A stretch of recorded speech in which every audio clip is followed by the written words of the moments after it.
Alasan yang kita buat akan mempengaruhi tindakan yang kita ambil. Masalahnya adalah, jika alasan tersebut dirancang untuk mengabaikan emosi inti, alasan akan melahirkan tindakan yang malah memperburuk keadaan. Bayangkan, seseorang yang setelah melakukan kesalahan besar berpisah dengan pasangannya. Untuk meredakan rasa sakit dan memudahkannya melanjutkan hidup, dia berusaha mendapatkan alasan yang bisa membenarkan diri dan menganggap perpisahan itu sebagai kerugian bagi pasangannya. Meskipun itu bisa membantunya sementara, alasan yang ada menghalanginya untuk memperhatikan emosi inti seperti rasa bersalah, malu, atau sedih. Semakin lama dia menyangkal fakta tentang siapa dirinya dan apa yang sebenarnya dia lakukan serta rasakan, semakin kecil kesempatannya untuk memperbaiki kesalahan agar tidak terulang di masa depan. Tapi, pendekatan seperti itu sebenarnya masuk akal. Mekanisme pertahanan selalu berusaha melindungi diri kita dari sesuatu yang menyakitkan. Tak heran, ketika dihadapkan pada kenyataan pahit, beberapa orang lebih memilih untuk membohongi diri mereka sendiri tentang apa yang sebenarnya mereka rasakan. Mereka memprioritaskan alasan yang bisa memberikan gambaran yang lebih cerah, cerita yang menumbuhkan ketahanan, dan bisa menyembunyikan rasa sakit. Tapi, bukankah itu memang tujuan dari mendapatkan alasan? Iya, tapi dalam konteks tersebut, alasan yang ada justru cenderung memperburuk hubungan kita dengan realitas batin. Sumber terbesar penderitaan kita, kata Elvin Semrat, seorang psikiater Amerika, adalah kebohongan yang kita katakan pada diri kita sendiri. Ini diperburuk jika mereka tinggal dalam lingkungan yang menilai keluhan atau tangisan sebagai simbol kelemahan. Mereka akan beradaptasi dengan memilih menyembunyikan emosi sebenarnya setiap dihadapkan pada permasalahan dan mengatasinya seorang diri meskipun itu membuatnya sangat tertekan. Mereka terus membangun citra diri sebagai seseorang yang mandiri dan kuat, sesuatu yang dihargai dalam lingkungannya, hingga mengabaikan fakta bahwa sikap seperti itu bisa mengundang permasalahan baru. Perhatikan ini. Menekan emosi, baik itu kemarahan, kesedihan, duka, atau frustasi, dapat menyebabkan stres fisik pada tubuhmu. Efeknya sama, meskipun inti emosinya berbeda. Upaya sadar untuk menyingkirkan pikiran dan perasaan yang sulit untuk dapat kita terima ini disebut sebagai suppressed emotions.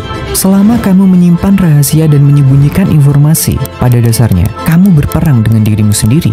Menyembunyikan perasaan intimu membutuhkan banyak energi, melemahkan motivasimu untuk mengejar tujuan yang bermanfaat, dan membuatmu merasa bosan dan menutup diri.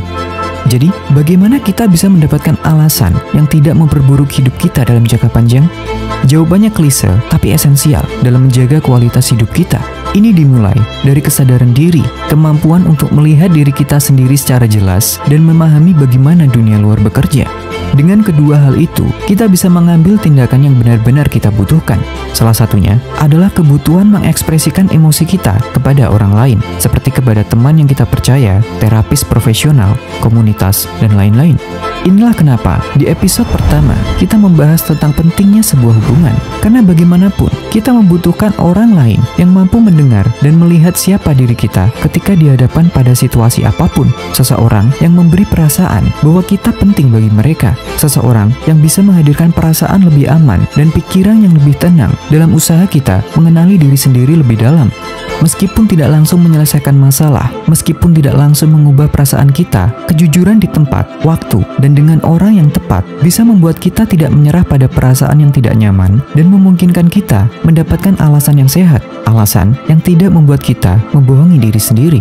Meskipun ada situasi tertentu di mana kita dengan sengaja memilih untuk tidak mengungkapkan perasaan karena alasan-alasan yang tepat, penting bagi kita untuk tidak terus-menerus memaksa diri menghadapi kenyataan dengan mengabaikan emosi yang seharusnya. Karena itu tidak hanya mengisolasi kita dari dukungan yang diperlukan, tetapi juga meningkatkan kemungkinan mengambil tindakan yang menghambat kita menyelesaikan akar permasalahan.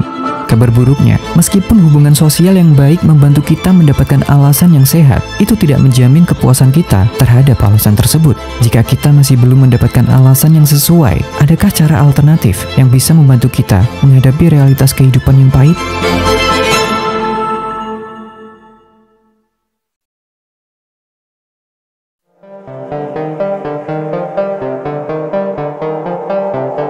I asked, how do you live without quite so many reasons for the bad things that happen? I asked, would it be better to live without outrageous formulas for why people deserve what they get? And what was so funny and so terrible was, of course, I thought I asked people to simmer down on needing an explanation for the bad things that happened. So what did thousands of readers do? Yeah, they wrote to defend the idea that there had to be a reason for what happened to me. And they really want me to understand the reason. People want me to reassure them that my cancer is all part of a plan. A few letters even suggested it was God's plan that I get cancer so I could help people by writing about it. People are certain it is a test of my character or proof of something terrible I've done. They want me to know, without a doubt, that there is a hidden logic to this seeming chaos. They tell my husband, while I'm still in the hospital, that everything happens for a reason, and then stammer awkwardly when he says, "I'd love to hear it. I'd love to hear the reason my wife is dying."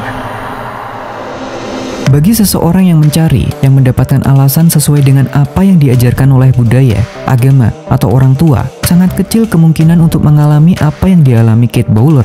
Itu bukan berarti bahwa itu bisa bekerja terus-menerus. Ketika seseorang masih tidak puas dengan alasan yang didapat, seseorang yang mencari bisa mengubah sikap dan memilih menjadi seseorang yang menemukan, yang tidak terikat oleh apa yang sudah diajarkan.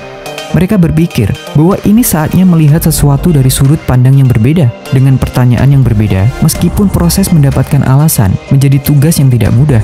Demi pemahaman yang lebih baik, mereka tidak hanya melihat satu peristiwa saja, tetapi juga mempertimbangkan bagaimana peristiwa itu berhubungan dengan peristiwa sebelumnya dan bagaimana itu mempengaruhi cerita berikutnya. Setiap pertanyaan yang diajukan akan memunculkan pertanyaan lain, yang artinya semakin banyak pilihan jawaban, semakin sulit bagi mereka untuk memutuskan. Di satu titik, mereka mungkin setuju dengan Kurt Vonnegut. Tentu saja ini melelahkan untuk harus terus-menerus beralasan di alam semesta yang tidak dimaksudkan untuk masuk akal. Dan ketika mereka masih tidak bisa menemukan hubungan logis antara penderitaan mereka dengan alasan yang didapatkan, mereka membutuhkan cara alternatif yang digambarkan apik oleh Alan Watts. Satu-satunya cara untuk memahami perubahan adalah dengan terjun ke dalamnya, bergerak bersamanya, dan ikut menari. Bisnis yang gagal, penyakit yang parah, perceraian, kematian orang yang dicintai, impian yang pupus, bencana alam, semuanya menyiksa dengan cara yang unik. Daripada menolak atau mencoba menghindarinya, Watts mendorong kita untuk menyelami perubahan yang terjadi. Ini menekankan pentingnya kepekaan setiap momen, merangkul berbagai emosi, disertai usaha untuk tidak memikirkan masa lalu atau mengkhawatirkan masa depan. Dan untuk meredakan kekacauan perasaan yang terjadi, kita tidak berusaha mencari atau menemukan alasan. Kita tidak bertanya, kenapa ini terjadi kepadaku? Atau kenapa hidup ini tidak adil? Kita mengakui dan bertanya, inilah yang terjadi kepadaku dan inilah emosi yang aku rasakan. Apa yang aku bisa lakukan untuk membuat momen ini lebih baik? Dengan pendekatan kedua, perhatian kita dialihkan untuk hidup sepenuhnya di masa sekarang dan terlibat dengan hal-hal di sekitar kita, seperti memperbaiki kekurangan atau kesalahan kita, berbagi pengalaman dengan orang-orang yang peduli dengan kita, membuat karya dengan keresahan yang berbeda, atau melanjutkan pekerjaan yang sesuai dengan diri kita. Semua dilakukan tanpa mempertanyakan alasan, tanpa berusaha mengejar makna, tanpa menipu diri sendiri.